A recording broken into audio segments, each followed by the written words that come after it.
ஒவ்வொரு வாரமும் நாம் இங்கே இந்த ஆண்டுக்கான வாக்குத்தத்தத்தை சொல்லி நான் உங்களோடு பேசிக் கொண்டு வருகிறேன்.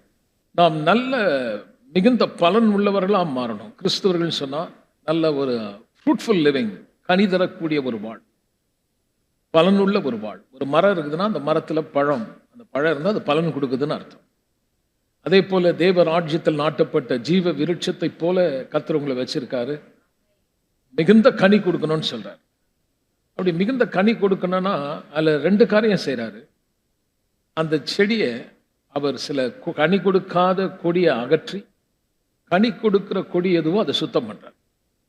ஸோ சில முதல் காரியம் நம்ம பார்த்தோம், எப்படி தேவன் தேவையற்ற காரியங்களை அகற்றி பலன் தரக்கூடிய விதத்தில் நம்மை சுத்திகரிக்கிறார் என்ற முதல் பகுதியை நம்ம பார்த்தோம். ரெண்டாவது பகுதிக்கு வந்திருக்கோம், நம் மனம் புதிதாகிறதை குறித்து நம்ம பார்த்துட்டு வரோம். இந்த மனம் புதிதாகிறது என்று சொல்லும் பொழுது உலகத்தில் இருக்கிற செக்குலர் பீப்புள், உலகத்தில் இருக்கிற ஜனங்களுக்கும் நமக்கும் ஒரு பெரிய வித்தியாசம். அவங்க சில பிரச்சனையான நேரத்தில் ரொம்ப பாசிட்டிவாக பேசி அவங்க முயற்சி எடுக்கிறாங்க, ஸ்ட்ரைவ், ரொம்ப கஷ்டப்பட்டு போராடி அவங்க மனதை மாற்றி அமைச்சிக்கிறாங்க. ஆனால் நமக்கு வேதம் வேற விதமாக சொல்லுது, நம்ம அப்படி கஷ்டப்பட்டு போராடி என் மனசை நான் மாற்றலை. ஏற்கனவே நமக்கு உள்ளே நடந்த காரியத்தை பவுல் கொண்டு வர இந்த வெளிப்புறமான மனுஷனை பார்த்து, அதாவது சில பிரச்சனைகள், சூழ்நிலைகள், பலவீனங்கள், வியாதி, இதை காட்டி உங்களை இதுதான் நீ என்று சொல்லும்போது உள்ளே நான் யார், நான் என்னவாக இருக்கிறேன் என்ற காரியத்தை பவுல் கொண்டு வரார். முந்தின நடக்கைக்குரிய மோசம் போக்கியை கெட்டுப்போன அந்த பழைய மனுஷன் அதை நீ களைஞ்சு நின்றார். ஏமாத்திட்டான். அந்த மனுஷன் எப்படி ஏமாத்தினான்னா, தேவன் சொன்ன வார்த்தையை விட்டு வேறொரு காரியத்தை சொல்லி ஏமாத்தி அவனுக்கு ஒரு வஸ்திரத்தை போட்டான் பாருங்க. பாவ வஸ்திரம், வியாதி, வறுமை, கஷ்டம், துன்பம் எல்லாம் இந்த பூமியில பெருகிடுச்சு. இப்ப ரட்சிக்கப்பட்ட பிறகு பாவத்தினுடைய ஆளுகையோ, பாவத்தினால் வந்த அந்த மரணம் என்று சொல்லும்போது தீமையான காரியங்கள், சாபம், வறுமை, வியாதி, இதெல்லாம் அவங்களை மேற்கொள்ளக்கூடாது. அப்ப நான் யார், நான் என்னவாக இருக்கிறேன் என்ற காரியத்தை குறித்து பார்க்கும்போது நான் உங்களுக்கு முதலாவது காரியம் புது சிருஷ்டியை குறித்து பார்த்தோம். அப்புறம் கிறிஸ்துவுக்குள் நான் யார் என்பதை நம்ம பார்த்தோம். இப்ப நம்ம தொடர்ந்து பார்க்க போறோம், ஆதாமுக்குள் இருந்த மனுஷன், கிறிஸ்துவுக்குள் இருக்கிற மனுஷன், ரெண்டுத்தையும் கான்ட்ராஸ்ட் பண்ணி வித்தியாசம் பண்ணி நான் காட்ட போறேன். ஆதாமுக்குள் இருந்த அந்த வாழ்க்கை, இப்ப நம்ம கிறிஸ்துவுக்குள்ள வந்துட்டோம். மதம் மாறலைங்க, இல்லை சபையை விட்டு சபை வரல, இல்லை என் பேரை நான் மாற்றிக்கல, நான் இப்போ அவருக்குள்ளே வந்துட்டேன். இது ரொம்ப முக்கியமான ஒரு பகுதி பாருங்க. நம்ம ரோஜனத்துக்காக சபையை ஒரு பேர் வச்சுருக்கோம், நம்ம சபையில் அங்கத்தினராக இருக்கும். பட் ஆனால் சில பேருடைய வாழ்க்கையை அதுதான் பாருங்க. சபை அவங்களுக்கு உயிர் போனாலும் அங்கே இருந்தே அங்கேயே செத்துருவேன்னுவாங்க. இல்லை, நான் என்ன சொல்கிறேன்னா, சபையோட முக்கியமானது அது நமக்கு ஏதோ ஒரு மாற்றத்தை நம்ம பெறலைங்க. நம்ம உண்மையில நம்ம யார், நமக்குள்ள நான் இப்போ எங்கே இருக்கிறேன். இன்னைக்கு உலகத்தில் மிகப்பெரிய கேள்வி ஒன்று கேட்டாங்கன்னா, நான் யார் யாருன்னு கேட்டு செத்தாங்க. நான் எதுக்காக இருக்கிறேன்னு கேட்டுட்டு செத்துட்டாங்க. ஆனால் இன்னைக்கு வேதம் நம்மளுடைய குறித்த ஒரு நோக்கம், ஒரு பர்பஸ், அவருடைய தீர்மானம், இதை குறித்து நமக்கு சொல்லப்பட்டிருக்கிறது. ஆனால் பிசாசு நம்மளை மோசம் போக்கி சில சூழ்நிலையை காட்டி, குடும்பத்தை காட்டி, இல்லை சில பிரச்சனையை காட்டி, பணம் இல்லாத நிலைமையை காட்டி நம்முடைய மனம் முழுவதும் அதிலேயே கொண்டு போயிடும். சில பேரை பாவத்தில் மூழ்கடிக்கிறான். விசுவாசிகள் ஆன பிறகும் தடுமாற்றங்கள் இப்படிலாம் வரும்போது அவங்களுக்கு பெரிய ஒரு கேள்வி, ரட்சிக்கப்பட்டாலும் ஏன் பாஸ்டர் எனக்கு இப்படிலாம் இருக்குன்றத பல முறை அவங்க யோசிக்கிறாங்க. அதுக்கு என்ன பதில் கொடுக்குறாங்க? சில நேரத்தில் பார்த்தீங்கன்னா, நல்லா ஜெபம் பண்ணு, உபவாசம் பண்ணு, சரியாயிடும் அப்படின்னும் போது அவங்க அழுது அழுது கதறி ஜபிக்கிறாங்க.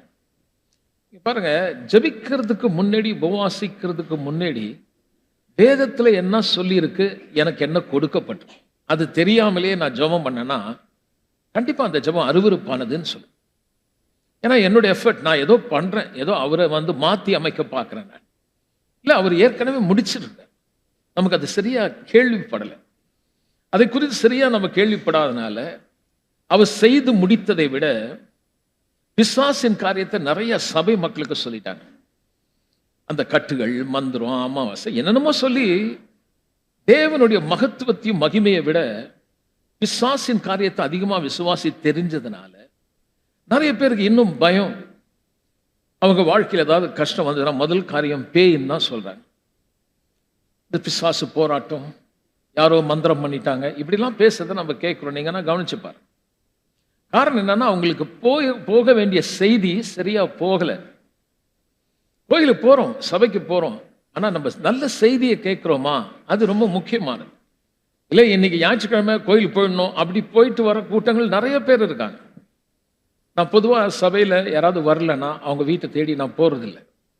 நான் உங்களுக்கு இங்கே விரும்புகிற காரியம் என்னன்னா, நீங்க இயேசுவை நேசிச்சு வார்த்தையை விரும்பினா ஒரு வாரம் கூட நீங்க நிற்க மாட்டீங்க. கண்டிப்பா அவரை பத்தி தெரியணுன்ற ஆசை உங்களுக்குள்ள வரும். நான் அதை விரும்புறேன். இன்னும் அதிகமா அவர் அன்புல நீங்க வேறுன்றணும், அவரை பத்தி அதிகமா தெரிஞ்சுக்கணும். அவர் எழுதின அந்த சத்தியத்தை குறித்த அறிவு நமக்கு இருந்தா அந்த அறிவு நம்மளை விடுதலை ஆகிடும். அப்போ நம்ம இப்போ ஆதாமுக்குள் கிறிஸ்துவுக்குள் அப்படின்ற ஒரு அற்புதமான காரியத்தை இன்னைக்கு நான் உங்களோட கூட எடுத்து காட்டும்படி இருக்கிறேன். தயாரா இருக்கீங்களா? ஓகே. இப்போ ஆதாம் சொல்லும்போது ஓல்டு ஹியூமனிட்டி, பழைய மனுஷனுடைய ஆழ்த்துவம். கிறிஸ்துவுக்குள் சொல்லும்போது நியூ ஹியூமனிட்டி, புது ஆள் தத்துவம் சொல்லலாம். முன்பு நம்ம பழைய மனுஷனுடைய தன்மை நம்ம வாழ்க்கையில காணப்பட்டுச்சு. அது நமக்கு ஆதாமுக்குள்னா என்ன அப்படின்னு நமக்கு புரியணும் பாருங்க. இப்போ நம்ம அதுக்கு கண்டிப்பாக ஆதியாகம் போனால் தான் நமக்கு அதை பற்றி தெரியும். அதனால் சில காரியம் அங்கே சொல்லிட்டு உங்களுக்கு சரி தெளிவாக தெரிஞ்சிடும். கிறிஸ்துவுக்குள் இருக்கிறதுனா என்ன என்பதை பற்றி நம்ம தெரிஞ்சுக்கலாம். எல்லாம் கவனமாக இருக்கீங்களா? நல்லா கவனிப்பீங்களா? ஆமாம், நல்லா கவனிச்சிங்கன்னா கண்டிப்பாக உங்கள் வாழ்க்கையில் பிரச்சனைகள் வரும்போது ஜெயிப்பீங்க. தீங்கு நாள் வரும், ஆனால் எதிர்த்து நின்று காரியத்தை செய்து முடிச்சிடுவீங்க. சில கோயிலில் சொல்றாங்க, வந்துரு நாங்கள் ஜெபம் பண்ணால் எதுவும் வராதுன்னுவாங்க. அதை போல பொய் எதுவுமே இல்லை. பிரச்சனைகள் வரும், எதிர்ப்புகள் வரும், ஜெயிக்க தெரியணும், எதிர்த்து நிற்கணும். எதிர்த்து நின்று அவர் என்னெல்லாம் செய்யணும்னு தீர்மானிச்சாரோ அத்தனையும் செய்து முடிக்கணும். எபேசியர் 6ஆம் அதிகாரத்தில் பவுல் அதை பற்றி எழுதுறாரு. தீங்கு நாளிலே எதிர்த்து நின்று சகலத்தையும் செய்து முடிக்க திராணி உள்ளவர்களாய் நிற்கும்படி. அப்ப எப்படிங்க நான் தீங்கு நாள் வரும்போது எதிர்த்து நின்று தேவன் என்னை எதை அழைத்தாரோ அதை செய்து முடிக்கணும்னா நான் யாரு, எனக்கு என்ன கொடுக்கப்பட்டிருக்குது அப்படின்னு தெரியணும். சில நேரத்தில் தீங்கு நாள் வரும்போது விசுவாசி தான் யாருன்னு தெரியாதனால அவர்களுக்கு அதை செய்து முடிக்க திராணி இல்லாம ஆயிடுது. விசுவாசத்தை விட்டு வழுவி போயிடுறாங்க, அப்புறம் ரொம்ப சோர்ந்து போயிடுறாங்க. சரியா ஜெபிக்கிறது இல்லை, வேதத்தையும் அவர்கள் சரியா படிக்காம போயிட்டாங்க. ஆனால் அவரை பற்றி உங்களுக்கு தெரிஞ்சிச்சுன்னா அவர் செய்த அன்பையும் அந்த தியாகத்தையும் நீங்கள் புரிஞ்சுக்கிட்டா, உண்மையாக சொல்கிறேன், அவர் மேலே இருக்கிற அன்பு அதிகமாக பெருகிடும். பவுல் ரொம்ப ஊக்கமாக ஜெபம் பண்ணதே பார்த்தீங்கன்னா, விசுவாசிகளை ஜெபம் பண்ணும்போது அவர் அன்பின் அகலம் நீளம் ஆழம் உயரம் என்னதென்று அறிவுக்கு எட்ட முடியாத அன்பில் நீங்கள் வல்லவர்களாக மாறணுமா. அப்போ அதை பற்றி ரொம்ப விவரித்து பல இடத்துல பவுல் பேசி இருக்காருங்க. சரி, இப்போ நம்ம ஆதாமுக்குள் செல்லும்போது முதல் காரியம் ஆதியாகமம் 1ஆம் அதிகாரம் 27வது வசனத்துக்கு நம்ம போலாங்க. நீங்க வேத புத்தகத்தை என்னோட இருந்தா எடுத்து பாருங்க, ரொம்ப யூஸ்ஃபுல்லா இருக்கும், பார்க்கலாம். ஆதியாகமம் 1:27 நான் படிக்கிறேன். தேவன் தம்முடைய சாயலாக கோடு போட்டுங்க, கவனத்தில் வச்சுங்க. தேவன் தம்முடைய சாயலாக மனுஷனை சிருஷ்டித்தார், அவனை தேவ சாயலாகவே சிருஷ்டித்தார். ஆணை மட்டுமல்ல, ஆணும் பெண்ணுமாக அவர்களை சிருஷ்டித்தார். சிருஷ்டித்தான்னு சொல்லும்போது தேவன் அவர்களை ஆவியில சிருஷ்டித்த காரியத்தை பத்தி பேசுனா, அவங்களுக்கு சரீரத்தை கொடுக்கல. பூமியின் மண்ணிலிருந்து சரீரத்தை எடுத்து மனுஷனுக்கு கொடுத்து, பிறகு ஆதாமுடைய விலா எலும்பிலிருந்து ஏவாளை எடுத்தார். சரி, ஆக மொத்தம் இங்க ஒரு காரியம் தெரியுது. முதல் காரியம் படிக்க வேண்டியது, அவனை எப்படி சிருஷ்டித்தாராம்? தேவ சாயலாகவே. எல்லாம் சொல்லுங்க. அப்போ ஆதாம் எப்படி இருந்தான்னா, தேவ சாயல்னு சொல்லும்போது dignity, value, purpose and responsibility. அவனுக்கு ஒரு கௌரவம், ஒரு அந்தஸ்து, அவனுக்கு ஒரு மதிப்பு. அவனை சும்மா சிருஷ்டிக்காம அவனுக்கு குறித்த ஒரு நோக்கம், அவனுக்கு சில பொறுப்புகள் கொடுக்கப்பட்டது. இந்த தேவ சாயலை கொடுத்தது காரணமே டு fulfill his purpose. அவன் ஏதோ கௌரவம் இல்லாம அந்தஸ்து இல்லாம அசிங்கப்பட்டு எல்லாத்தையும் இழந்து, இன்னைக்கு மனுக்குலம் எப்படி இருக்குன்னு பாருங்க. அந்த நிலையில வெட்கப்பட்டு தோல்வியோட அவமானத்தோட அசிங்கமா கர்த்தர் வாழ்றதுக்கு மனுஷனை உண்டாக்கல. அவனை பார்த்தா ஒரு கௌரவம், அவனுக்கு ஒரு அந்தஸ்தை கர்த்தர் கொடுத்தாரு. அது தேவசாயில வெளிப்படுத்து. அவனுக்கு ஒரு வேல்யூ கொடுத்தாரு. ஆனா என்ன பார்த்தீங்கன்னா, பாவம் டேமேஜ் பண்ணிடுச்சு. பாவம் இப்படிப்பட்ட ஒரு நிலை, அந்த சாயலை அது சீர்குலையை சிதைக்க வைத்து விட்டது. இப்படிப்பட்ட நிலைமையில் இருக்கும்போது கர்த்தர் மனுஷனை கைவிடல பாருங்க. அதுக்கு பிறகு என்ன நடந்தது? ஆதாம் வீழ்ச்சிக்கு பிறகு ஒரு காரியம் நடக்குது. ஆதியாகமம் 5ஆம் அதிகாரம் எடுத்துக்கொள்ளலாம். ஆதியாகமம் 5ஆம் அதிகாரத்தை எடுத்துங்க. 1வது வசனம் படிக்கிறேன். இங்க அவனுடைய ஜீனியாலஜி எழுது. ஆதாமின் வம்ச வரலாறு. தேவனை மனுஷனை சிருஷ்டித்த நாளிலே அவனை அவர்களையும் போட்டிருக்கான், அவனையும் போட்டிருக்கான். சிங்குலர். மனுஷனை மனுஷர்களையும் போடல. ரொம்ப ரொம்ப ஒரு வார்த்தையும் ரொம்ப முக்கியம். ஆதாம தேவன் சிருஷ்டித்தனால அவனை தேவ சாயலா சிருஷ்டித்தார். அவர்களை ஆணும் பெண்ணுமாக சிருஷ்டித்து அவர்களை ஆசீர்வதித்து, அப்ப ஆதாம ஏவாளை ஆசீர்வதித்து அவரை சிருஷ்டித்த நாளிலே அவர்களுக்கு மனுஷர் என்று பெயரிட்டார். மனுஷன் சொன்னா டஸ்ட்னு அர்த்தம். 3வது வருஷம் ரொம்ப முக்கியம். ஆதாம் 130 வயதான போது தன் சாயலாக தன் ரூபத்தின்படி ஒரு குமாரனை பெற்று அவனுக்கு சேத் என்று பெயரிட்டான். சரி, ஆதாம் பாவத்தில் ஆஃப்டர் த ஃபால் விழுந்த பிறகு அவனுக்கு பிறக்கிற பிள்ளைகளை குறித்து சொல்லுது. தேவ சாயலாக அல்ல, என்ன சாயலா? ஆதாமனுடைய சாயல், ஆதாமனுடைய தன்மை, ரூபம், சாயல் அவன மாதிரியே. அப்போ அந்த ஆதாமுடைய சாயல் என்ன? வீழ்ச்சியின் சாயல், பாவ சாயல், மரணம், பாவம் மரணம் என்ற பிரமாணத்தின் கீழ் அவர்கள் இருந்த ஒரு நிலைமையில தள்ளப்பட்டுட்டார். இன்னும் ஒரு வசனத்தை கூட நம்ம பார்க்கலாம். லூக்கா 3ஆம் அதிகாரம் 38வது வசனத்தை நம்ம படிக்கலாம். லூக்கா 3ஆம் அதிகாரம் 38வது வசனம். ஏனோஸ் சேத்தின் குமாரன், சேத் ஆதாமின் குமாரன், ஆதாம் திரும்ப பாருங்க, ஆதாம் தேவனால் உண்டானவன். ஆனா சேத்து யார்? ஆதாமனுடைய குமார். எல்லா இடத்திலும் நீங்க பாத்தீங்கன்னா ஆதாம் தேவனுடைய சாயலும்படி சிருஷ்டிக்கப்பட்ட பிறகு அங்க நடந்த சம்பவம் என்ன பாத்தீங்கன்னா, வேறொரு காரியம் நடக்குது. சரி, இப்போ ஆதியாகமம் 4ஆம் அதிகாரம் 1வது வசனம் நம்ம போலாம். இந்த வசனத்தை கொடுக்குறேன், அப்புறம் நான் செய்திக்கு வரேன். ஆதியாகமம் 4ஆம் அதிகாரம் 1வது வசனத்தை நம்ம படிக்கலாங்க. ஆதாம் தன் மனைவியாக ஏவாளை அறிந்தான். அவள் கர்ப்பவதியாகி காயினை பெற்று கர்த்தராலே ஒரு மனுஷனை பெற்றேன் என்றாள். அப்போ மனுஷன் சொல்லும்போது ஒரு டஸ்ட், மனுஷன் பூமியின் மண்ணிலிருந்து எடுக்கப்பட்டோம். அந்த மண்ணான வார்த்தை ரொம்ப முக்கியம். என்னன்னு பார்த்தீங்கன்னா, பாவம் செய்த பிறகு கர்த்தர் சொல்றாரு 3ஆம் அதிகாரத்துல, தேவனுடைய வார்த்தையை விட்டு மீறினதுனால கர்த்தர் சொல்றார், உன் நிமித்தம் பூமி சபிக்கப்பட்டிருக்கும். இந்த பூமியில என்ன வரும்னு பார்த்தீங்கன்னா, நீ கஷ்டப்பட்டு நிலத்து வேர்வை விட்டு கஷ்டப்பட்டு பிரயாசப்பட்டு விதைச்சா கூட நல்ல விதையை போட்டா கூட அது பக்கத்துல முள்ளும் குறுக்கும் வரனார். அதனால அது உனக்கு ரொம்ப வருத்தத்தை கொடுக்கும், நீ ரொம்ப கஷ்டப்படும். அதாவது வாழ்க்கை குடும்பம் அப்படின்னா சாதாரணமா இருக்காது. நிறைய பிரச்சனைகள். நம்ம எத்தனையோ நல்லது செய்யறோம் குடும்பத்துல, பெற்றோர்கள் சில பிள்ளைகளை ரொம்ப நல்லா வளர்க்குறாங்க. பிள்ளைங்க எங்க இருந்து கத்துக்கிட்டாங்கன்னு தெரியாது. சில தீமையான காரியங்கள் இந்த குடும்பத்துல ரொம்ப பிரச்சனை ஆயிடுது இல்லையா? பிள்ளைகள் ரொம்ப பாதிக்கப்படுறாங்க.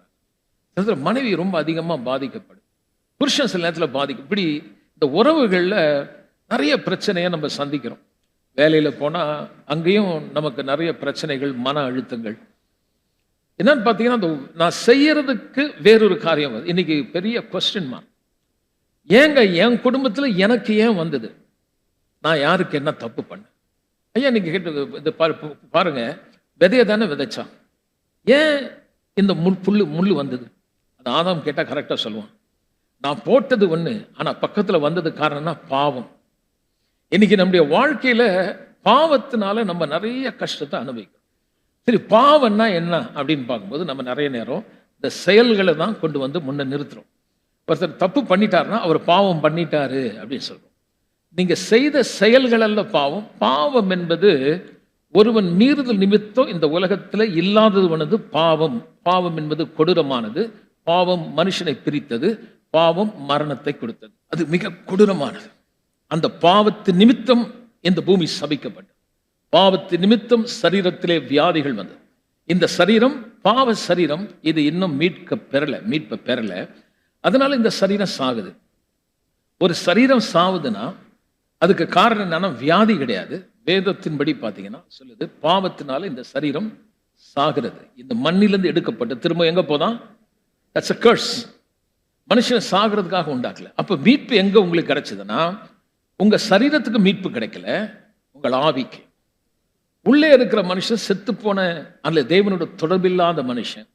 இப்ப நீங்களும் நானும் ரட்சிக்கப்பட்டோம். இப்ப நம்ம கிறிஸ்துவுக்குள்ள வந்துட்டோம். இப்ப நீங்க ரட்சிக்கப்பட்டுட்டீங்க. நீங்க மதம் மாறல, கிறிஸ்துக்குள்ள வந்துட்டீங்க. இப்போ ஆதாமுக்குள் இருந்த அதே காரியம், அந்த வறுமை, தரித்திரம், வியாதி, கஷ்டம், துன்பம், பிசாசின் போராட்டங்கள்லாம் வந்த உடனே நம்ம நினைக்கிறோம் நம்ம ஏதோ தப்பு பண்ணிட்டோம், கர்த்தர் தண்டிக்கிறார். இப்போ இப்படி யோசிச்சது காரணம் என்னன்னா, நமக்கு இந்த கிறிஸ்துவுக்குள் இருப்பதென்றால் என்ன நமக்கு தெரியல. அதனால நம்ம என்ன நினைக்கிறோம், ஆமா நான் திரும்ப ஆதாமுக்குள்ள போயிடுறேன், பழைய மனுஷனுக்குள்ள, அந்த கெட்டு போன பழைய மனுஷனுக்குள்ள, ஏமாற்றப்பட்ட அந்த மனுஷனுக்குள்ள நான் போய் நின்று என்ன யோசிச்சு பார்த்து நான் அதோடு கூட இசைந்து என்ன பண்றது, கர்த்தர் என்ன தண்டிக்கிறாரு, கர்த்தர் என் மேல கோபமா இருக்கிறாரு, இப்படிலாம் நம்ம பல முறை யோசிக்கிறோம். ஏன்னா நம்ம செய்த செயலை கொண்டு வந்து முன்னே நிறுத்துறோம். இங்க கவனிங்க, நீங்க செய்த செயல் முக்கியம் அல்ல, செய்யறதுக்கு காரணமே உங்க பாவம். உங்க பாவம்னா எல்லாருக்குள்ளேயும் பாவம் இருக்குது. அதை வந்து பவுல் ரொம்ப அழகா நம்ம எல்லாருக்கும் புரியுற மாதிரி அதை சொல்றாரு. ரோமர் 5ஆம் அதிகாரம் எடுத்துக்கலாங்க. புதிய ஏற்பாடுக்கு போலாம். ரோமர் 5ஆம் அதிகாரம் நான் 8வது வசனம் படிக்கிறேன். கொஞ்சம் பெரிய போர்ஷனு நான் படிச்சிடுறேன், அப்புறம் நான் விளக்குறேன். நாம் பாவிகளாய் இருக்கையில் எல்லாரும் நான் பைபிள் வச்சிருப்பீங்கன்னு நினைக்கிறேன். ஒருவேளை இல்லைன்னா ஃபோனில் நீங்கள் பைபிள் டவுன்லோட் பண்ணியிருந்தீங்கன்னா தயவுசெய்து open your phone and see that. நீங்கள் ஏதாவது ஐபேட் ஏதாவது வச்சுருந்தீங்கன்னா, நோட் புக் ஏதாவது இருந்ததுன்னா அதில் பாருங்கள். Please bring your Bible. வேதத்தை எடுத்துட்டு வாங்க. ராமன் சொல்லாமா? உங்களுக்கு பைபிள் பிடிக்குமா?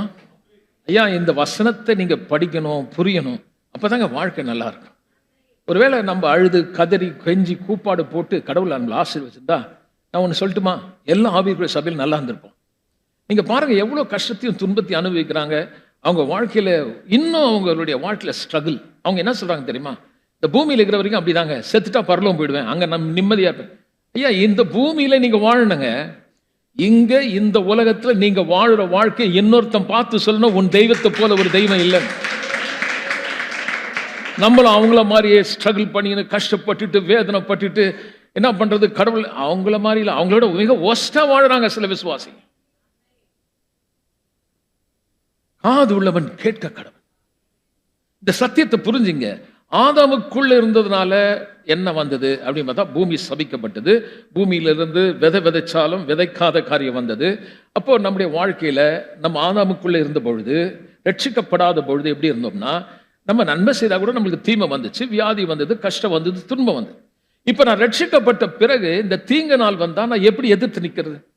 தீங்கு நாள் வரும்போது எதிர்த்து என்னை தேவன் எதற்கு அழைச்சாரோ அத்தனையை நான் எப்படி செய்து முடிக்க முடியும்? அப்ப எனக்கு சில வேதத்திற்குரிய ரகசியம் அல்லது அறிவு எனக்கணும். அப்ப இயேசுநாதர் சொல்லாரு, சபையை தெரிந்து கொள், அங்க இருக்கிற பாஸ்டர் உனக்கு விடுதலை கொடுப்பான்னு சொல்லல, சத்தியத்தை அறிந்து கொள்ளுங்கள், அந்த சத்தியம் அல்லது அறிந்து கொண்ட சத்தியம் உங்களை விடுதலையாக்கும்.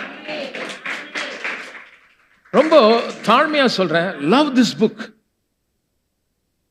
ஐயா, உங்க ஒவ்வொரு வாழ்க்கையிலும் God is having a purpose. உங்கள் குறித்த ஒரு நோக்கம் இருக்கு பாருங்க. அந்த நோக்கத்தை நீங்க புரிஞ்சுக்கலன்னா வாழ்க்கையை அபியூஸ் ஆயிடும், தப்பா போயிடும். நம்ம குடும்பத்தை நடத்துறோம், குடும்பம் ரொம்ப முக்கியம், வேலைகள் முக்கியம் இல்லைன்னு சொல்லல. ஆனா சில நேரம் பாருங்க, நம்மளுடைய 99.9% we give our strength to the family. எல்லா சக்தியும் வேலனும் குடும்பத்துக்கு கொடுக்கிறோம். எல்லாமே இந்த உலகத்தில் இருக்கிற காரியத்தை பணத்துக்காக நம்ம பலனை கொடுக்கிறோம். ஆனா கர்த்தருக்கான நேரத்தை நம்ம கொடுக்கறது இல்லை. அவர் சொல்றாரு, நீ இப்படி மாடா தேஞ்சி ரத்த வேர்வை சிந்தி பிச்சு பீராண்டி வாழறதை விட என்னை பத்தி நீ தெரிஞ்சுக்கிட்டா, அதெல்லாம் உலகத்திற்கு நாடி தேடி பிச்சு பீராண்டி வாழறான், என்ன தேடி என் ராஜ்யத்தை தெரிஞ்சா அதெல்லாம் உனக்கு கூட கொடுக்கப்படும். நான் ரொம்ப கேரண்டியா சொல்றேங்க, இந்த சத்தியத்தை நீங்க அறிஞ்சு கொண்டா குப்பையில் இருந்தா கூட நீங்க பிரபு மாதிரி ஆயிட முடியும். வாளா இருக்கிறவங்களை தலையாக்குவார், கீழே இருக்கிறவங்களை மேலாக்குவார். ஒரு நல்ல வாழ்க்கையை உங்களால் வாழ முடியும். அப்போ என்னுடைய வாழ்க்கையில தேவன் என்ன வச்சிருக்கார், நான் யாருன்னு தெரிஞ்சாதானே என்னால் அந்த நோக்கத்துக்கு நேரம் போக முடியும். இப்ப நான் அந்த வசனத்தை படிக்கிறேன், நீங்க பாருங்க. இப்போ நம்ம ஆதாமுக்குள்ள இருந்த நாம் கிறிஸ்துவுக்குள்ள எப்படி வந்தோம் என்றதை வித்தியாசப்படுத்தி நான் காட்டுறேன். நாம் பாவிகளாய் இருக்கையில் கிறிஸ்து நமக்காக மரித்ததினாலே தேவன் நம்மேல் வைத்த தமது அன்பை விளங்க பண்ணினார். இதுதான் 8வது வசனங்க. 9, 10, 11, 12, 13 வரைக்கும் இந்த 8வது வசனத்தினுடைய விளக்க உரை. த வே ஆஃப் ரைட்டிங், பாலுடைய ரைட்டிங் எப்படின்னா, ஒரு வசனத்தை எழுதி அதோடைய எக்ஸ்பொசிஷன் சொல்லுவாங்க, அது கீழ் உள்ள காரியத்தை விளக்க உரையாக கொடுப்பார். இப்போ பாவியா இருக்கும்போது நமக்கு மரித்ததினாலே தேவன் நம்மேல் வைத்த அன்பு என்னதுன்னு வெளியரங்கமா காட்டினாராம். அது என்னன்னு காட்டுறாரு பாருங்க. 9வது வசனம், அவருடைய இரத்தத்தினாலே நீதிமான்களாக்கப்பட்டிருக்க கோபாக்கினைக்கு நீங்களாக அவராலே நாம் ரட்சிக்கப்படுவது அதிக நிச்சயமாமே.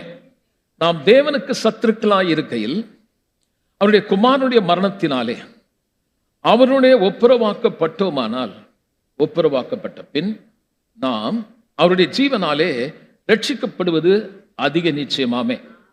அதுவும் அல்லாமல் இப்பொழுது ஒப்புரவாக்குதலை நமக்கு கிடைக்க பண்ணின நம்முடைய கர்த்தராகிய இயேசு கிறிஸ்து மூலமாய் தேவனை பற்றியும் நாங்கள் மேன்மை பாராட்டுகிறோம் அல்லது பெருமையாய் சொல்லுகிறோம்.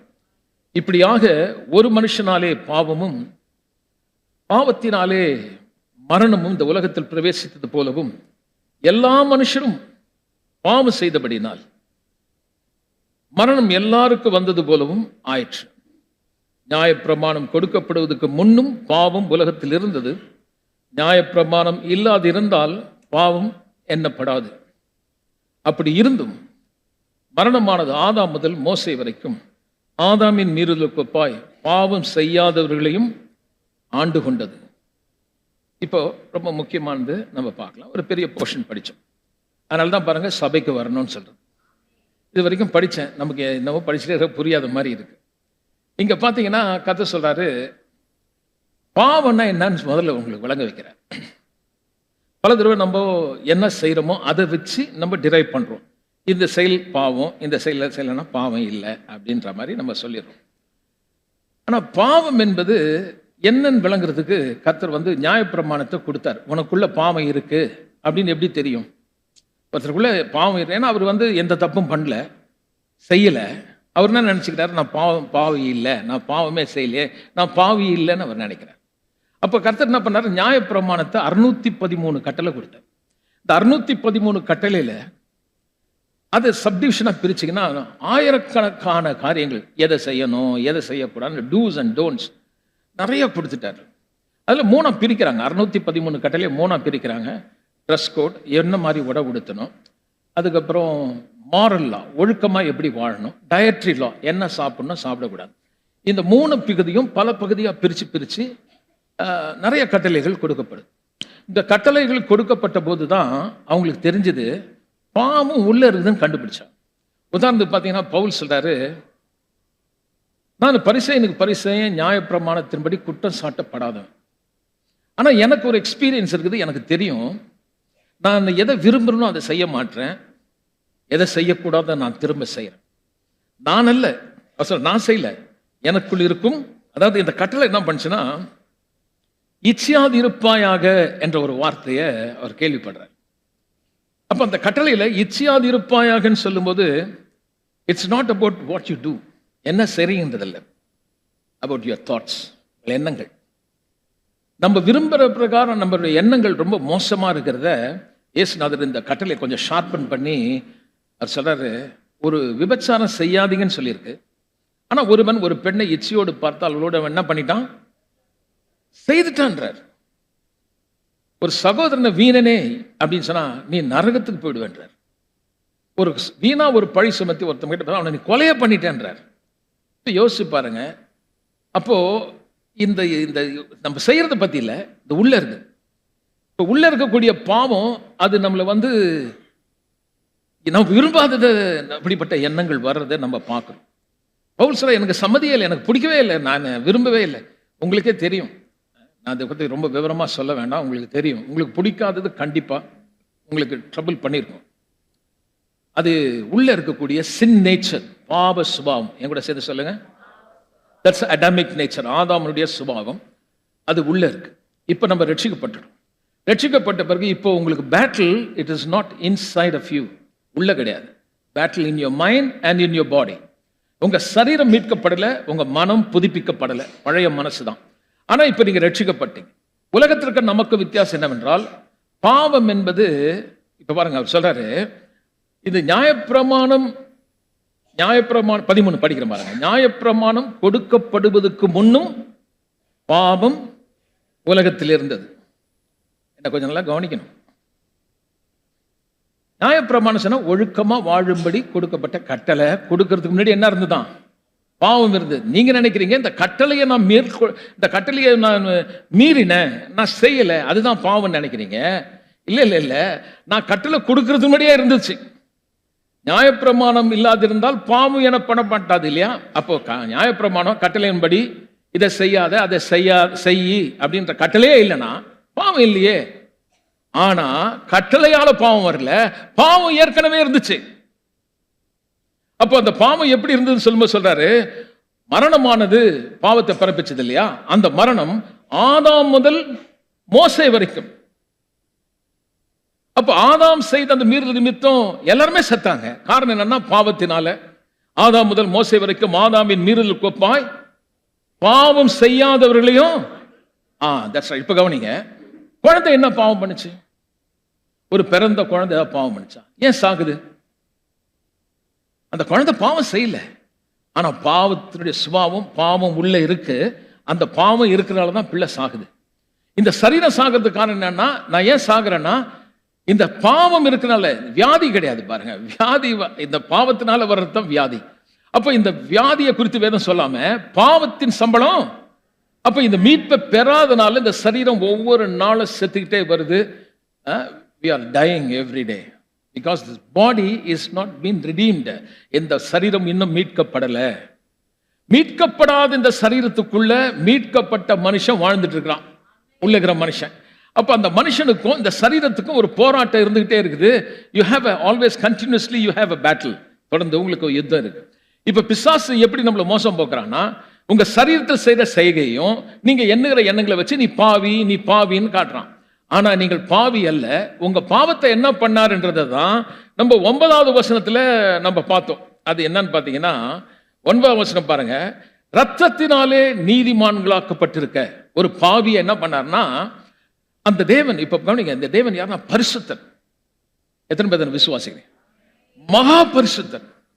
ஒரு அசுத்தமான மனுஷனை அவன் கண்ணு முன்னாடி கூட பார்க்க விரும்பாதவர்.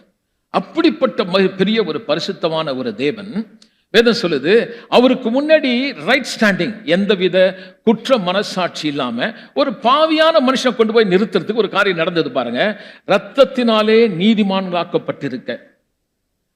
நான் பாவியா இருக்கும் போது தேவனுடைய கோபம், அந்த கோபம் என்னை தண்டிக்க வேண்டும் என்று சொன்னது. அதிலிருந்து என்னை நீங்களாக ரட்சிக்கப்படுவதற்காக இயேசுவின் ரத்தம் எனக்காக சிந்தப்பட்டது. எப்போ? நான் சத்ருவாய் இருக்கும்போது, நான் அவருக்கு விரோதியாய் இருக்கும்போது, அவருடைய குமாரனுடைய மரணத்தினாலே ஒப்புரவாக்கப்பட்டபடினாலே. சரி, ஒப்புரவாக்குதல் சொல்லும்போது ஒரு பகை இல்லைன்னா ஒப்புரவாக்குதல் அவசியம் இல்லை. ரைட்டுங்களா? ஒரு 2 பேர் மிஸ் அண்டர்ஸ்டாண்டிங், ஒருத்தருக்கு ஒருத்தர் சண்டை வந்துச்சு, ரொம்ப பழகினாங்க, ஆனால் பிரிஞ்சுட்டாங்க. இப்போ அவங்கள 2 பேரை சேர்த்து வைக்கணும்னா யாராவது ஒருத்தர் ஒப்புரவாக்கி வைக்கணும். ஒருத்தர் நடுவில் நின்று ஒருத்தர் பேசி சமாதானம் பண்ணி வைக்கிறார், ஒப்புரவாக்குறார். இவங்களுக்குள்ள பகையே இல்லைன்னா ஒப்புரவாக்குதல் அவசியமா? பேசுங்களேன், அப்பதான் நீங்க கவனிக்கிறீங்கன்னு எனக்கு தெரியும். 2 பேருக்கு ஒன்றும் பகையே இல்லை. அப்படி இருக்கும்போது நான் போய் 2 பேர் ஒப்புரவாங்கன்னு சொல்ல முடியாது. ஏன்னா அவங்களுக்குள்ள பகை இருந்தால் தான் நான் சொல்ல முடியும். அப்போ தேவனுக்கும் நமக்கு என்ன இருந்ததுன்னா, உனக்கும் தேவனுக்கும் எனக்கும் தேவனுக்கும் நடுவு பகை இருந்தது. நான் தண்டிக்கப்பட வேணும்னு சொல்லிச்சு. அந்த தண்டனையை கர்த்தர் என்ன பண்ணார்னா, அந்த கோப ஆக்கினையை இயேசுவின் சரீரத்தில் வைத்தார். அப்போ இந்த உலகத்தில் இயேசு ஒரு சரீரத்தோடு வந்தார், மாம்சத்திலே வந்தார். ஆதியிலே வார்த்தை இருந்தது, அந்த வார்த்தை தேவனிடத்தில் இருந்தது, அந்த வார்த்தை 14 வருஷம் அந்த வார்த்தை. அப்ப காண முடியாத அதர்சனமான தேவன் இயேசு சரீரத்தில் வந்தார். எப்படி வந்தார்னா 100% மனுஷனாக இயேசு இந்த உலகத்தில் வந்தார். இயேசு இந்த உலகத்தில் மனுஷனா வந்தான்னு சொன்ன உடனே நீங்க அவரை மனுஷன் நினைக்க கூடாது, அவர் தேவன். ஆனா அவர் சரீரத்தில் வந்தார். உங்களைப் போல என்ன போல ஒரு சரீரம் உள்ளவராக இந்த உலகத்துல 30 வயசா திடீர்னு வானத்திலிருந்து குதிக்கல. அவர் ஒரு கன்னியன் வயிற்றில கருதரித்தவராய். இப்போ ஆதாம் சொல்றான், விலா எலும்புல இருந்து எடுத்த உடனே சொல்றான், இவளின் எலும்புக்கு எலும்பும் என் சதைக்கு சதையுமாய் இருக்கிறாள், இவளை நான் மனுஷி என்று சொன்னான்.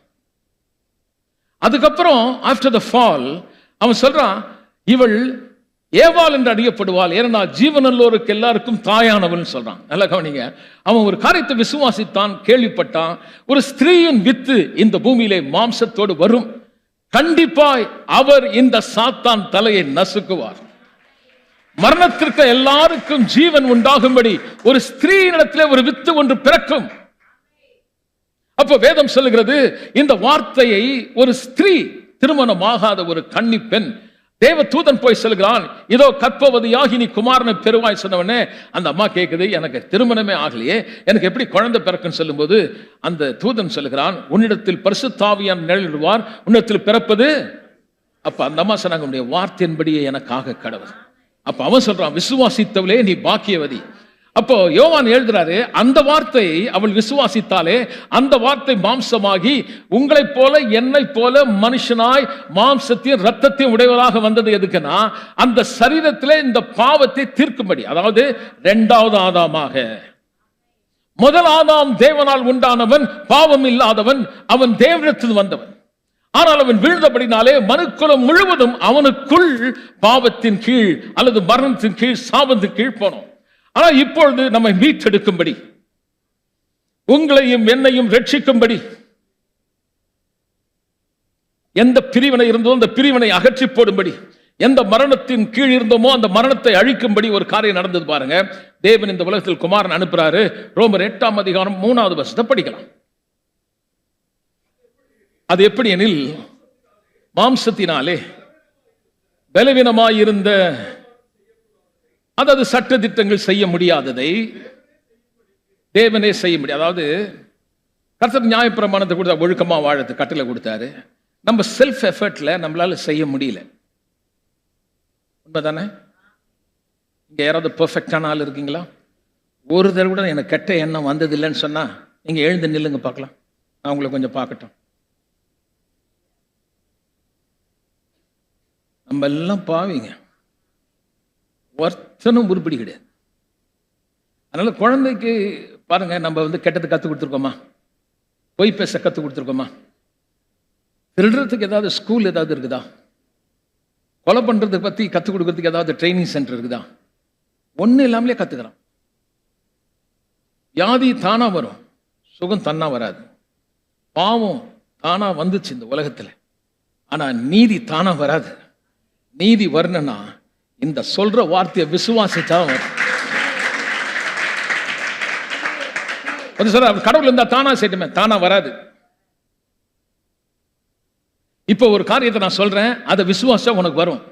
அது என்னன்னு பாத்தீங்கன்னா, தேவன் இந்த உலகத்துல இயேசு அனுப்பினார். அவர் யார் அப்படின்னு பாத்தீங்கன்னா, இந்த வசனம் அப்படியே இருக்காங்க, கொலேசியர் 1ஆம் அதிகாரம் 15வது வசனம். கொலேசியர் 1:15. அவர் தேவனுடைய தற்ஸ்வரூபமும் அவர் சர்வ சிருஷ்டிக்கும் முந்தின பேருமானார். அவர் யாருன்னா தேவனுடைய தற்ஸ்வரூபம், தேவனுடைய சாயல். இங்க இருக்கீங்களா? ஆதாம் யார் சாயல சிருஷ்டிக்கப்பட்டா? இப்போ தேவன் இந்த உலகத்தில் தமது வார்த்தையை, குமாரனை, திருத்துவத்தில் 2ஆம் நபரை, இயேசுவை, மாம்சத்தை உடையவராய் இந்த பூமியில வராரு. அவர் தேவனுடைய பரிபூர்ணம் உடையவராய் மாம்சத்திலே வந்தார். எபிரேயர் 1ஆம் அதிகாரம் 3வது வசனம் படிப்போம். அங்க பாருங்க, இயேசுநாதரை பத்தி சொல்லுது பாருங்க. எபிரேயர் 1, இவர் அவருடைய மகிமையின் பிரகாசமும் தன்மையின் சொரூபம், அதாவது அவருடைய தன்மை சாயல், தேவனுடைய தன்மையும் சாயலும் உடையவராயிருந்து சகலவற்றையும் தம்முடைய வார்த்தையின் வல்லமையினாலே தாங்குகிற ஒரு தேவன். அந்த தேவன் இப்போ மனுஷனா பூமியில வந்தது காரணம் என்னன்னா, கிறிஸ்தவ மதத்தை ஸ்தாபிக்கும்படி அல்ல. எப்படி நாம் ஆதாமுக்குள் சிறைப்பட்டு வியாதியில, துன்பத்துல கஷ்டப்பட்டு வாழ்ந்தோமோ, இப்ப ரட்சிக்கப்பட்ட நீங்க திரும்ப திரும்ப நீங்க அதே தான் யோசிக்கிறீங்க. ஆனா இப்ப கவனிங்க, என்ன நடந்ததுன்னா, கிறிஸ்துவுக்குள்ள வந்த பிறகு என்ன நடந்தது? அந்த ஆதாம் மனுஷன், பழைய மனுஷனுக்கு என்ன ஆச்சு, என்ன பண்ணாரு, எப்படி என்ன கிறிஸ்துக்குள்ள கொண்டு வந்தார்னா, நான் நெடுமுழங்கால் இருந்து அழுது கதறி ஜெபம் பண்ண, அப்படி இல்லை. பாருங்க, ஒரு காரியம் நடக்குது பாருங்க. ரோமர் 8:3 வசனத்தை படிக்கலாம். ரோமர் 8:3. அது எப்படி எனில், மாம்சத்தினாலே பலவீனமாயிருந்த, நியாய பிரமாணம் செய்யக்கூடாததை தேவனே செய்யும்படி இயேசுவை பாவ சரீரத்தின் சாயலாகவும் பாவத்தை போக்கும் பலியாகவும் அனுப்பி அவர் சரீரத்திலே உன்னுடைய பாவத்தை என்னுடைய பாவத்தை தண்டித்தார். எந்த பாவம் என்ன தண்டிக்க சொன்னதோ அந்த பாவம் அவர் சரீரத்திலே வைக்கப்பட்டு அந்த பாவம் தண்டிக்கப்பட்டபடினால், காது உள்ளவங்க கவனிங்க, உங்களுக்கு ஆக்கின தீர்ப்பு இல்லை. Thank you for your washing your hand. கையை கழுவுறீங்க. ஐயா, நான் ஒண்ணு இதை புரிஞ்சுக்கங்க. உங்களை குறித்து ரட்சிப்பு பெற்ற பிறகு உங்களுக்கு தேவனுடைய சித்தம் தெரியணும், அவர் நோக்கம் தெரியணும். நீங்கள் மற்றவர்களைப் போல மதியற்றவர்களாக இருக்க நான் விரும்பல என்றார் பவுல். கர்த்தருடைய சித்தம் என்னதுன்னு கூட தெரியாத ஒரு கிறிஸ்துவன் இஸ் a foolish guy. அவன் ஒரு முட்டாள்னு சொல்றாரு. மதியற்றவர்களாக இராதீங்க. தேவனுடைய சித்தம் என்ன, நோக்கம் என்ன? ரட்சிப்பு என்பது ஏதோ கல்யாணத்துக்காக ஒரு கோயில்ல போய் ஞானஸ்நானம் பெறதல்ல. ஏதோ சரீரத்தில் ஏதோ ஒரு சுகம் பெற்றேன், என் உடம்புல வியாதி இருந்தது, பாஸ்டர் ஜெபம் பண்ண சுகமாயிடுச்சு, நான் கோயில சேர்ந்துட்டேன்றதில்ல. நல்லா கவனிங்க, உங்க வாழ்க்கையில ஏதோ ஒரு விதமான என்கவுண்டர், ஒரு சந்திப்பு இருக்கலாம். ஆனா உங்க சபைக்கு வர்றதுக்கு உங்களுக்கு இப்போ ஆவியானவர் கொண்டு வரார். ரட்சிப்பு பெறத்துக்கு முன்னாடி நடந்த சம்பவம் என்னன்னா, நமக்கு ஒரு தாக்கம், அவர் மேல ஒரு அன்பு, என் ஆவி உணர்வடைகிறது, வசனத்தை கேட்கிறது, என் இதயம் ஏங்குது. அந்த வசனத்து மேல ஒரு ஞானப்பால் மேல எனக்கு ஒரு வாஞ்ச. அந்த குழந்தைக்கு எப்படி இருக்குதோ அது போல மறுபடியும் பிறந்த எனக்கு அந்த பால் மேல ஒரு வாஞ்ச. வசனம், கலங்கம் இல்லாத வசனத்துல விசுவாசிக்கு ஒரு ஆசை வருது. இதுக்கு முன்னாடி பைபிள் படிச்சா தூக்கம் வரும். ஆனா ரட்சிக்கப்பட்ட பிறகு, அவர் தேவன் தொட்ட பிறகு அவர் காலையில இருந்து ஜெபிக்கிறாரு, வேதத்தை படிக்கிறார். ஆனா அவர் கேள்விப்பட்டது என்ன? சுவிசேஷத்தை கேட்டாரா? வேதம் சொல்லி ரட்சிப்பு என்னன்னா, இயேசு யாருக்கு உங்களுக்காக மரித்து அடக்கம் செய்யப்பட்டதை இருதயத்திலே விசுவாசித்தால் உங்களுக்கு என்ன உண்டாகுது? இல்ல ரோமர் 10:10 வசனம் படிங்க. நீதி உண்டாக, எல்லாம் சொல்லும், இருதயத்திலே விசுவாசிக்கப்படும். எது உண்டாக? எது உண்டாக? இப்ப நான் கேட்கிறேன், நீதி உண்டாக என்ன பண்ணணும்? 10 பேர் சொன்ன மாதிரி, நீதி உண்டாக என்ன பண்ணணும்? பின்னாடி நல்லா சத்தமா சொல்லுங்க, நீதி உண்டாக. நீங்க சொல்லாதீங்க, பின்னாடி சொல்லுங்க, நீதி உண்டாக, நீதி உண்டாக. இப்ப முன்னேற்றம் சொல்ல, நீதி உண்டாக. எல்லாம் சேர்ந்து சொல்லுங்கள், நீதி உண்டாக. நல்ல கைகளை தட்டி நாம் தேவனை துதிப்போம். So there is no contribution on your side. நீ நீதி உண்டாக உங்கிட்ட எதையுமே கேட்கல. Absolutely free gift from God. தேவனிடத்திலிருந்து பரிசு. ஒருத்தனை நீதியை சம்பாதிக்க முடியாது. அதனால அவர் சொல்றார், நான் செய்ததை முதல்ல அவர் சொன்னாரு, நீ செய். இந்த வார்த்தையெல்லாம் கொடுக்கிறார். do and do's and don'ts ஏராளமா கொடுக்கிறார். இதை செய், அப்ப நீ வாழ்வடைவாய்னா எவனும் செய்ய முடியல. செய்ய முடியாததை தேவன் செய்யும்படி. Oh my God. தேவனுடைய அன்பு என்னதென்று காட்டும்படி இந்த காலையில நான் வந்திருக்கிறேன். அவர் உன்னையும் என்னையும் அவருக்கு முன்பாய் நிற்கக்கூடிய ஒரு தகுதியை செய்யும்படி, அந்த நீதியை சம்பாதிக்க முடியாம நான் வாழ்க்கையில கஷ்டம் வரும்போது, துன்பம் வரும்போது, பிசாசு என்னை பார்த்து சொன்னா, நீ இதை செய்துட்ட, கர்த்தர் உன்னை தண்டிக்கிறான்னு சொல்லும்போது, ஆனா கிறிஸ்துக்குள் வரும்போது இப்ப சொல்றார், இல்ல நீ செய்ததினால் அல்ல, அந்த செயலை செய்யும்படி தூண்டின அந்த பாவத்தை, உன்னை அவமானப்படுத்தி, உன்னை லட்சியப்படுத்தி, உன்னை நிர்வாணமாக்கி, உன்னை அழித்து சாபமான நிலைக்கு கொண்ட அந்த பாவத்தை இயேசுவின் சரீரத்தில் சுமத்தி, அந்த சரீரம் தண்டிக்கப்பட்டபடினால் சிலுவையிலே இயேசு தொங்கினாரே, அது என்னவென்றால் பாவம் அந்த சரீரத்திலே தண்டிக்கப்பட்டாகிவிட்டது. அந்த பாவம் தண்டிக்கப்பட்டபடினால் 1வது வசனம் சொல்றது 8:1, உனக்கு ஆக்கின தீர்ப்பு இல்லை.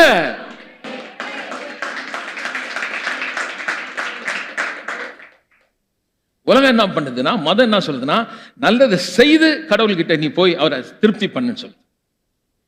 ஆனா வேதம் சொல்லுது, நீ உன்னால் நல்லது செய்ய முடியாது, உனக்குள்ள பாவம் இருக்குது, என்ன விசுவாசிச்ச பிறகு நான் நீதியை கொடுக்கிறேன், நீதியை பெற்று கொண்ட பிறகு நீ நல்ல கிரியை செய்.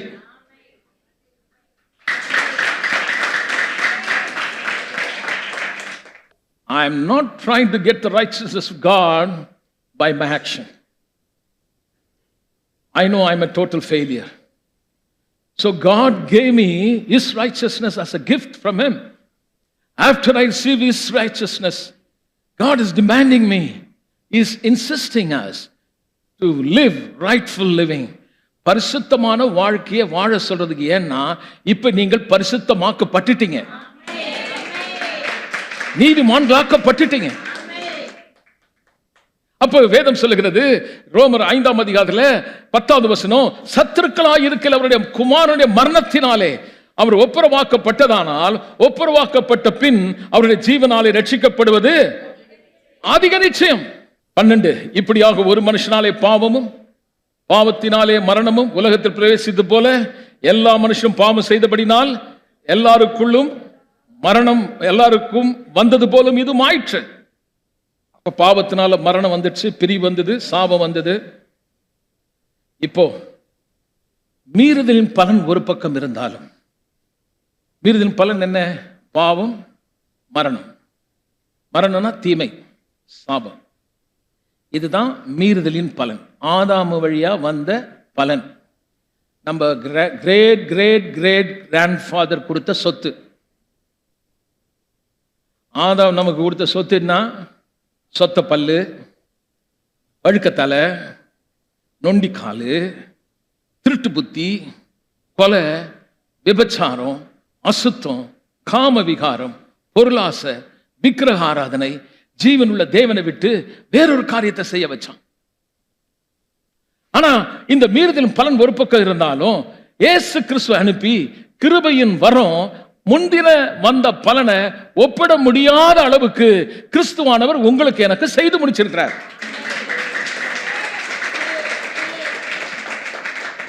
தேவனுடைய கிருபை, இயேசு கிறிஸ்து ஒரு மனுஷனுடைய கிருபையினாலே வரும் பரிசு அநேக மேல் அதிகமா பெருகிச்சான். ஒருவன் செய்ததுனால எல்லார் மேலேயும் பாவம் மரணம் வந்து நம்ம மேல ஆளுக செலுத்திடுச்சு. அது வியாதி வரும்போது சொல்லுது நான் போக மாட்டேன்னு சொல்லுது.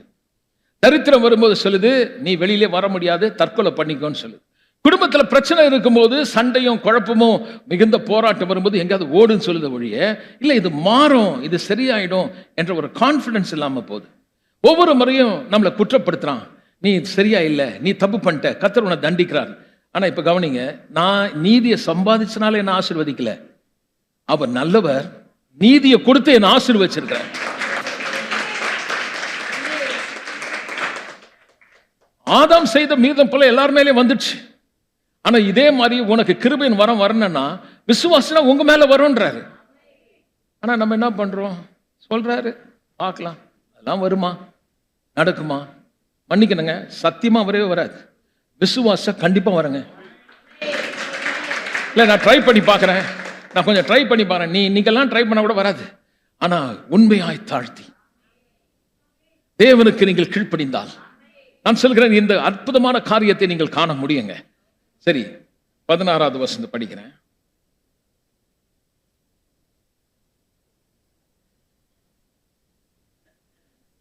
படிச்சறேன். ஒருவனுடைய மீறுதலினாலே அந்த ஒருவன் மூலமாய் மரணம் ஆண்டு கொண்டிருக்க, கிருபையின் பரிபூரணத்தையும் நீதியாக ஈவின் பரிபூரணத்தை பெறுகிறவர்கள் இயேசு கிறிஸ்து ஒருவராலே ஜீவனை அடைந்து அடிமைகளாயிருப்பது நிச்சயமா, ஆளுவார்கள் என்பது அது நிச்சயமா. இயேசு கிறிஸ்துவுடைய ஜீவனை பெற்றவர்கள், கிருபையின் பரிபூரணத்தை, நீதியாக ஈவின் பரிபூரணத்தை பெற்ற நீங்கள் எல்லாம் இயேசு கிறிஸ்து ஒருவராலே ஜீவனை அடைந்து, நன்மை அடைந்து, செழிப்பை அடைந்து, சுகத்தை அடைந்து ஆளுவார்கள் என்பது மோர் ஷுவர்.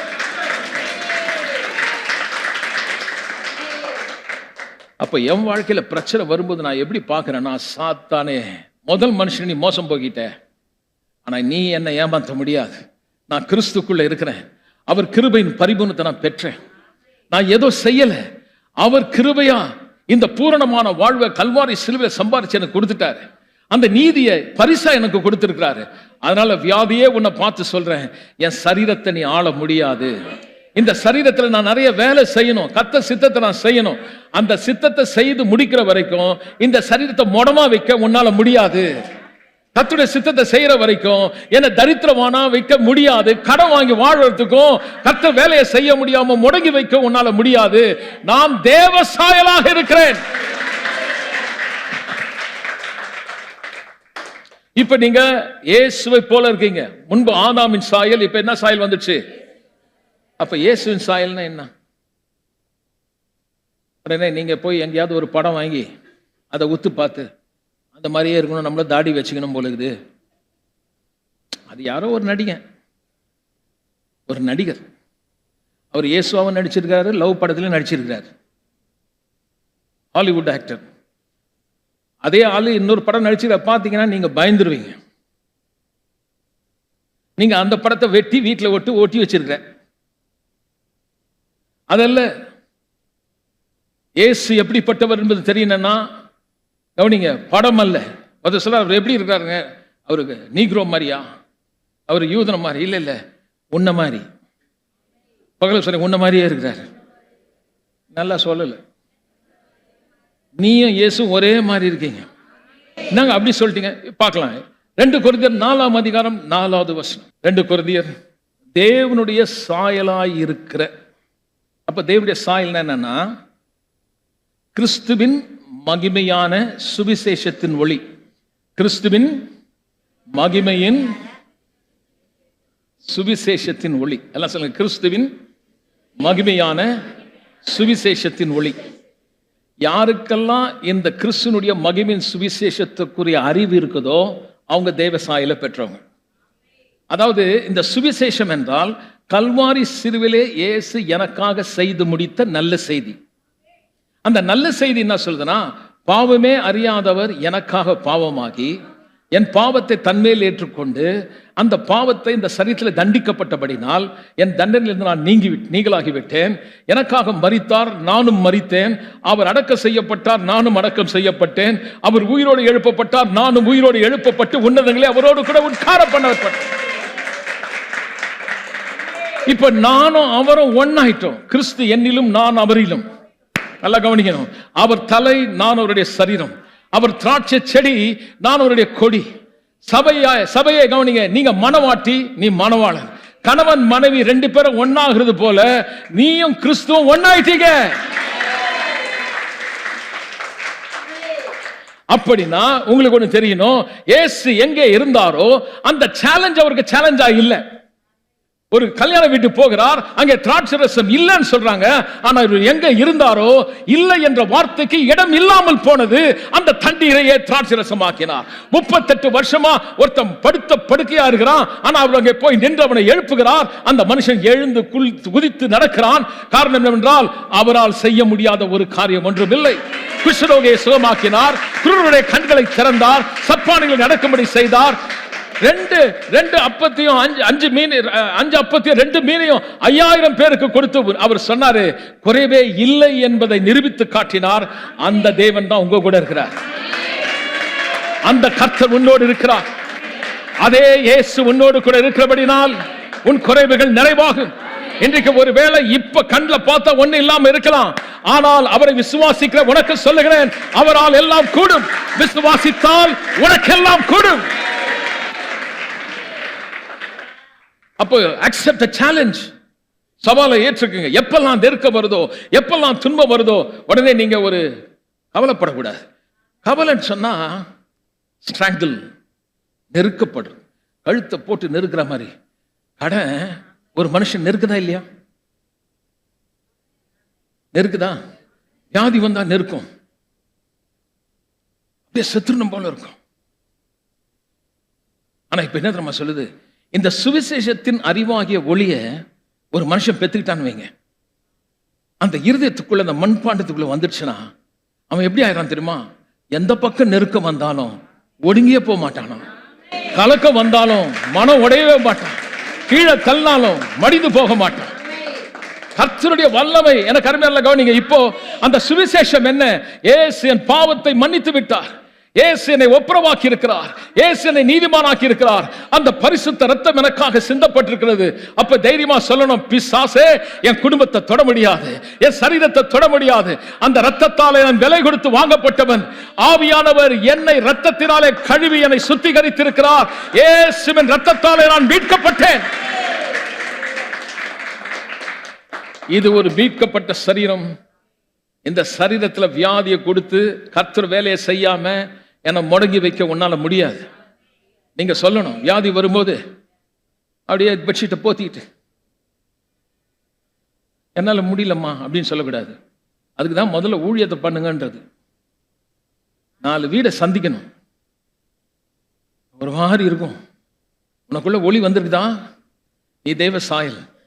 அந்த சுவிசேஷத்துக்குள்ள அறிவு கிடைச்சிச்சுன்னா அந்த மனுஷன் பாருங்க அவரை மாதிரியே சுத்தி நடக்கிறான். இயேசு என்ன பண்ணாருன்னா எல்லா இடத்திலும் சுத்தி நடந்து தேவராஜ்யத்தை குறித்து பிரசங்கித்தாரு. அதே மாதிரி யாருக்கெல்லாம் இந்த ஒளி இருக்குதோ அவங்க வீட்டு உள்ள முடங்கி இருக்க மாட்டாங்க, எல்லார்கிட்டயும் சொல்வாங்க இயேசு நல்லவர் நல்லவர் என்று. அப்ப அவங்க என்ன பண்றாங்க, அவர் நாமத்திலே ஜெபிக்கிறார்கள். அவர் சொல்றாரு, இப்போ நான் செய்தது நீங்க பாத்தீங்க, ஆனா இனிமேல் நீங்க செய்ய போறீங்க. என் நாமத்தினாலே நீங்கள் பிசாசுகளை துரத்துவீர்கள். நல்லா கையை தட்டி தேவனை துதிக்கலாம். மார்க் 16:17 மார்க் 16ஆம் அதிகாரம் 17வது வசனம். இப்ப படிங்க சிஸ்டர், எல்லாம் பார்த்துங்க. யாரால் நடக்க அடையாளம்? இருங்க, விசுவாசிகளாலா விசுவாசிக்கிறவர்கள்? எனக்கு கேட்கல. நிறைய பேர் விசுவாசிங்க இருக்காங்க. பிரதர் நீங்க ஆமா பிரதர் நான் விசுவாசி பிரதர், ஆனா விசுவாசிக்கிறாங்களா? விசுவாசிக்கிறவர்களாயிட்டாங்கன்னா சும்மா இருக்க மாட்டாங்க. இல்லை பிரதர் உடம்பு சரியில்லை பிரதர், ஒரே இடுப்பு வலி பிரதர், எங்க பிரதர் நான் வெளில போறது, கோயிலுக்கு கூட போல பிரதர் போன வாரம். அது விசுவாசி, ஆனா விசுவாசிக்கல. விசுவாசிக்கிறவர்களா இருந்தா சொல்லுவாங்க, என்னெல்லாம் இந்த படுக்கையில வைக்க முடியாது. நீ சாத்தானே, தேவனுடைய சித்தத்துக்கு விரோதமா நீ என்ன படுக்கையில வைக்க முடியாது. எனக்கு சில அடையாளத்தை கொடுத்திருக்காரு. என்ன தெரியுமா? விசுவாசிக்கிறவர்கள் நடக்கும் அடையாளங்கள் யாவன? அவர் நாமத்தினாலே பேயை திரட்டுவார் போல பிசாசுகளை, பெரிய பேய் குட்டி பேய் எந்த பேயோ எனக்கு தெரியாது, ஆனா எல்லா பேய்களையும் உங்களால திரட்ட முடியும்.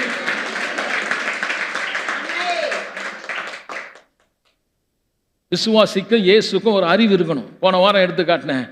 அவரை பத்தி தெரியாதவன் ஒரு மந்திரவாதி, யூத மந்திரவாதி, அவன் சொல்றான் பவுல் செய்யற அற்புதத்தை பார்த்து அவன் சொல்லிட்டான், பவுல் பிரசங்கிக்கிற இயேசுவின் நாமத்துல பிசாசே போனவன். அது கேட்குது, வெயிட் அ மினிட், கொஞ்சம் இரு, பவுலை எனக்கு தெரியும், இயேசு எனக்கு தெரியும், நீ யாருன்னு கேட்டான். அவனை அடிச்சு உதைச்சு சட்டையெல்லாம் கழட்டி நிர்வாணமா ஓட விட்டுச்சு. உங்களுக்கு தெரியுமா, நீங்க யாருன்னு தெரிஞ்சலாம் உங்க வீட்டை ஒன்னும் இல்லாம ஆக்கிடுவான், உங்க வீட்டை பஞ்சு பஞ்சாக்கிடுவான். நாள்தோறும் துன்பம், நாள்தோறும் கஷ்டம். அவன் கேட்கிறான், நீ யாரு? நான் யாரு தெரியலையே, ஒரு மீட்கப்பட்ட பாவி. அப்ப போடு, வாங்குவாங்கன்னு வாங்குவான். ஆனா நான் தேவ நீதி என்ற அறிவு உனக்கு வந்துருச்சுனா, அது எங்க இருந்து எடுத்தாங்க தெரியல, மீட்கப்பட்ட பாவின்னு. நீ மீட்கப்பட்டவருக்கு பாவி கிடையாது, மீட்கப்பட்டவன் நீதிமான். இயேசு சுவாமி கிடையாது, இயேசு கர்த்தர், சுவாமிகள் கிடையாது. அவர் பேர் இப்படி பார்க்குறாங்க, என்னடா அப்படி சொல்றாரு, சுவாமி அவரு சுவாமி கிடையாது, கர்த்தர். கர்த்தர் அவருக்கு ஒரு பேர் இருக்குது, கர்த்தர்ன்னு தான் சொல்லப்படுது. சுவாமிகள்ன்றது வேற. அந்த சுவாமியோட இந்த சுவாமியா சேர்த்துடக்கூடாது. எத்தனை சுவாமி இப்போ, வணங்க சுவாமி, அந்த சாமி இந்த சாமியை ஒன்னாகிடக்கூடாது. இவர் கர்த்தர்.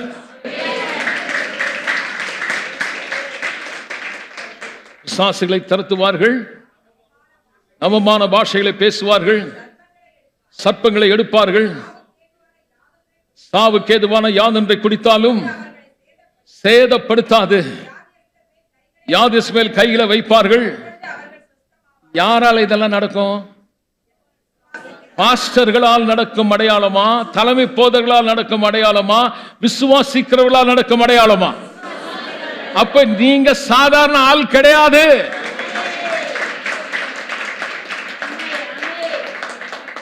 சொல்றார், அவங்க போகாதீங்க பிரதர், ஆவி உன்னை திருப்பி அடிச்சிடும். ஏன்னா ஒரு உதம் வாங்கி பழக்கம் அவருக்கு.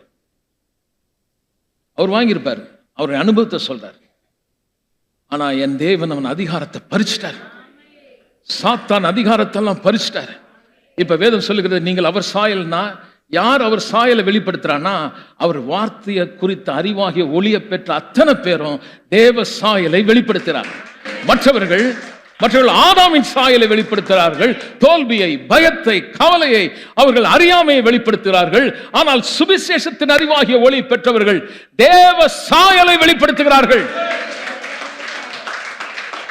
அப்ப நீங்க கேட்கலாம், பாஸ்டர் நான் தெய்வ சாயலா, என்னங்க நான் ஒரு சாதாரண நோ. ரோமர் 8ஆம் அதிகாரம் 29ஆம் வசனத்தை படிக்கலாம். ரோமர் 8ஆம் அதிகாரம் 20. நம்முடைய குமாரன் அநேக சகோதரருக்குள்ளே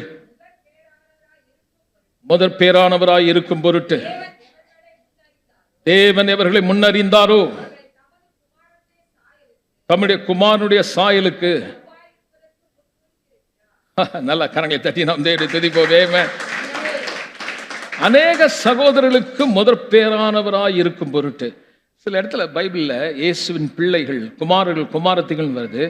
இந்த இடத்துல பார்த்தீங்கன்னா சகோதரர்கள் என்ற வார்த்தையை பயன்படுத்துறார். Both similarly same. ஏன் அந்த குமாரர்கள் சொன்னார்னா, இன்கார்னேஷன், இயேசு மனிதனாக வந்தார் என்பதற்காக. அவர் மாம்சத்தையும் ரத்தத்தையும் உடையவராகி நமக்கு பதிலாக ரெப்ரசன்ட் பண்ணி நமக்கு செய்த மூத்த சகோதரன். ரோமர் புத்தகம் அதிகாரம் எபிரேயர் புத்தகத்தில் 2ஆம் அதிகாரம் படிச்சா சகோதரரை பற்றி எழுதிருக்கு. அவர் சகோதரர், நமக்கு சகோதரராக வந்தாராம். வந்து நம்மை போல மாம்சத்தையும் ரத்தத்தையும் உடையவராகி, சொல்லுவோமே, அந்த பிசாசை அழித்து போட்டார்.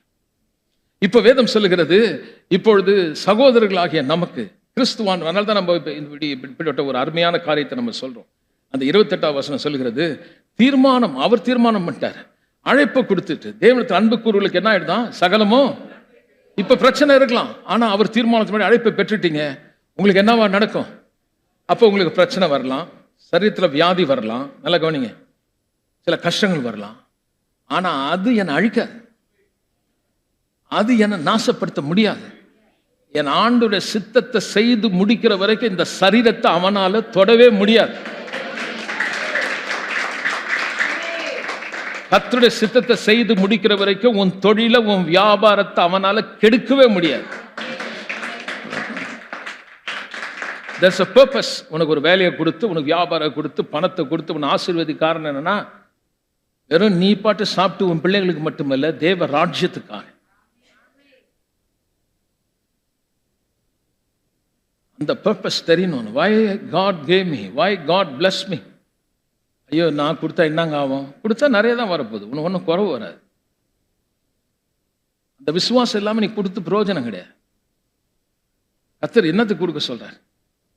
நம்ம இன்னைக்கெல்லாம் வீட்டுக்கு உழைச்சி கஷ்டப்பட்டு, அப்படின்னா அந்த குடும்பத்தில் நீங்கள் என்னத்தை தான் சாதிச்சாங்க, என்ன தான் நீங்கள் பெற்றீங்க யோசிப்பாங்க. குடும்பம் வேணான்னு சொல்கிறேன் நான், கிடையாது. உன் குடும்பத்தை விட, உன் வேலையை விட கர்த்தர் ரொம்ப முக்கியம். அவருடைய சித்தத்தை செய்யாம நோக்கத்தை புரியாம நம்ம கர்த்தருடைய காரியத்தில் நம்ம ரொம்ப தடுமாறி, சரியா அவருக்கு வேலை செய்யாம, சரியா கொடுக்காம, ஹலோ, கர்த்தருக்கு சில பேர் கொடுப்பாங்க பாருங்களேன், எது கடைசியா எது இருக்குதோ அதை எடுத்து போடும். சொல்றாரு, எப்படி நான் உன்னை ஆசீர்வதிக்க, உனக்கு பணம் தானே உன்னை வாழ வைக்குதுன்னு நினைக்கிறேன். அதுலேயே நீ ட்ரை பண்ணு, எவ்வளோ ட்ரை பண்ணுறியோ ட்ரை பண்ண எடுக்க அது போயிட்டே இருக்க வழி உங்ககிட்ட தங்காது. ஆனால் அதிகமாக கொடுத்தும் விருத்தி அடைஞ்சிருக்காங்க, அதிகமாக கஞ்சம் பண்ணி தரித்திரமானவனும் இருக்கிறான். கொடுத்து எவனோ ஏழையானதா இல்லை, சரித்திரம் கிடையாது. கர்த்தருக்கு கொடுத்தால் உனக்கு அமுக்கி குலுக்கி சரிந்து விழும்படி செய்யும். So I understand the purpose. எனக்கு வேலையை குறித்த ஒரு நோக்கத்தை அறிஞ்சிருக்கேன், தேவனுடைய சித்தத்தை நான் அறிஞ்சிருக்கிறேன். என் குடும்பம் முக்கியம், என் வீடு முக்கியம், ஆனால் அதை விட முக்கியம் என் கர்த்தர் ரொம்ப முக்கியம். என்னை ரட்சித்தார், எனக்கு வேலையை கொடுத்தார். நான் அவருக்காக என்னால் எல்லா இடம் போக முடியாது, ஆனால் அப்படி போகும்போது அந்த இடத்துக்காக நான் காரியத்தை செய்யும்படி நான் முன்ன செய்கிறேன். நம்ம சபையில் எல்லாமே பண்றோம், ஒரு ஆமேன்னு சொல்லுவோமே. நீங்க எல்லா கிராமத்துக்கு போக முடியுமா? முடியாது. 2 மாசத்துக்கு ஒரு தடவை நம்ம போறோம். உங்களுக்கு விருப்பம் இருந்ததுன்னா கிராம ஊழியத்தில் பங்கு பெறணும்னா கவர் எடுத்து கிராம ஊழியத்தின் கொடுங்க.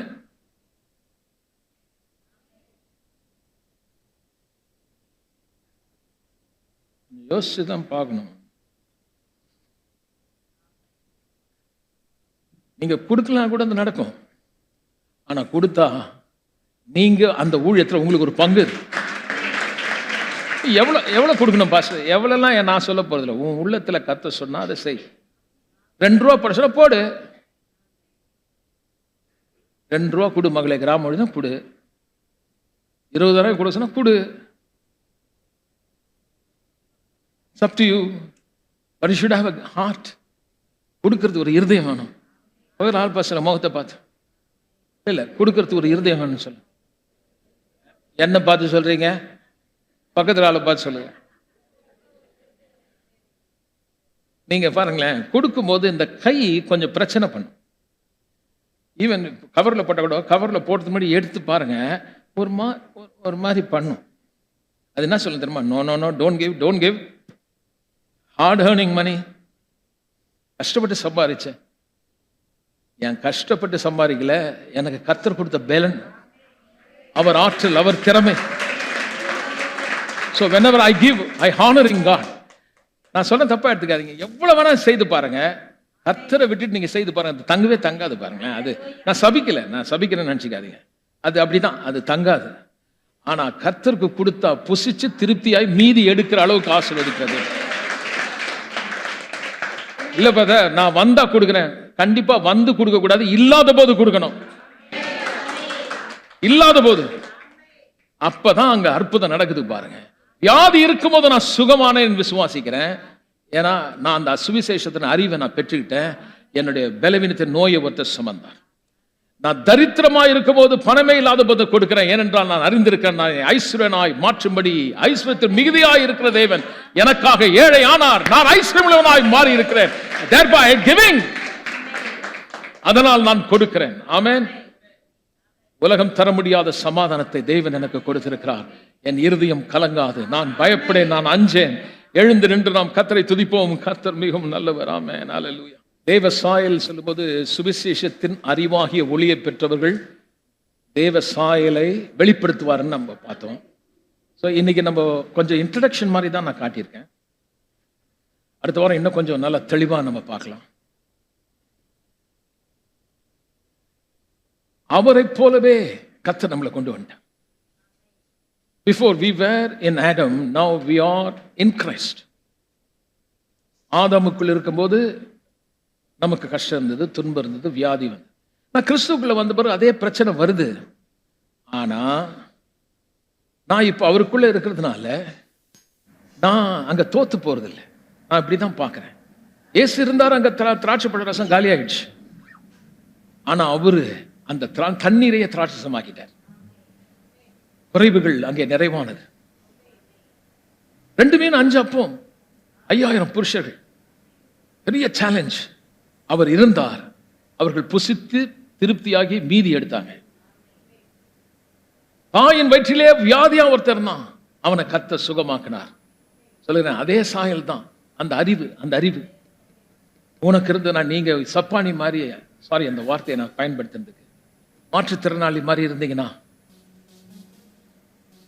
முடங்கி போயிருந்தா, என்னால முன்ன போக முடியல, வேலைக்கு போக முடியல, இந்த காரியத்தை செய்ய முடியலன்னா, அதை சொல்றாரு, இந்த சுவிசேஷமாக அறிவாகிய ஒளியை தோன்ற பண்ணும் பொருட்டு இந்த சபையில நான் உங்களுக்கு சொல்றேன், இருளிலிருந்து வெளிச்சத்தை பிரகாசிக்கும்படி இந்த சுவிசேஷத்தை நான் சொல்றேன். இந்த சுவிசேஷம் கேட்கும்போது தான் தெரியுமா ஆகுது, குருடர்கள் இருளிலே வெளிச்சத்தை காண்பார்கள். இவ்வளவு நாள் இந்த காரியத்தை பார்க்காம குருடனா வாழ்ந்த நாம், இருளில் இருந்த நான், இப்ப அந்த வெளிச்சத்தை நான் பார்க்கிறேன். அது என்ன வெளிச்சம்? மகிமையின் சுவிசேஷத்தின் ஒளி.